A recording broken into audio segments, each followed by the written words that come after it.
Abigail. Ọ̀gẹ̀dẹ̀ má ti gé gbé wá jẹ́ kí n wò. Jẹ́ ń gé náà. Jẹ́ kí n wò má ti gé. Ọlọ́run gbà mí.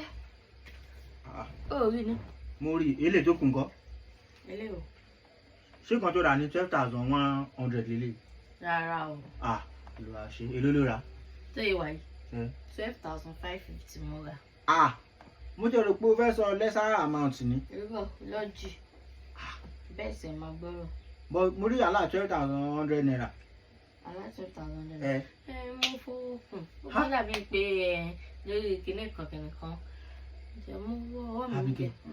Ọ̀gẹ̀dẹ̀ rà ní 12,450. Ṣé òyìn pé kò ń ṣe ọ̀gẹ̀dẹ̀ lẹ́yìn ni? Ṣé ìwé ilé ló ra last week? Ọ̀gẹ̀dẹ̀ lè bo wá lélẹ̀. Ṣé òyìn pé Chinese kinní lélẹ̀ yìí? Chinese plantain ni. Now. Abigail, ibo ló ti máa mú àwọn ọ̀rọ̀ yìí? Má sọ fún mi bẹ́ẹ̀, ṣé kó tó di kí n tó sọ̀rọ̀ kan ṣé kò wọ́n náà ò rí lójú ni? Ṣé ò rí lójú ni?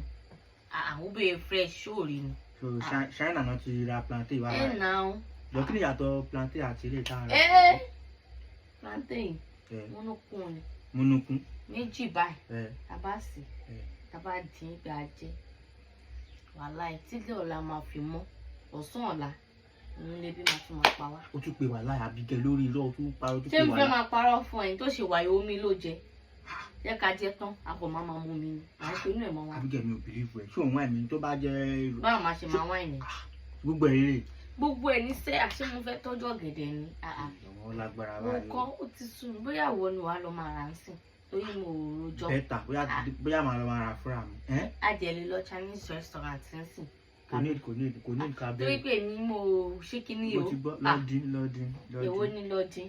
Tó ìwà inú lè bí mi kí n dáwọ́ ẹ̀ padà kí n dín nǹkan mi kí n jẹ jẹ́. Má wọlé lọ́dín.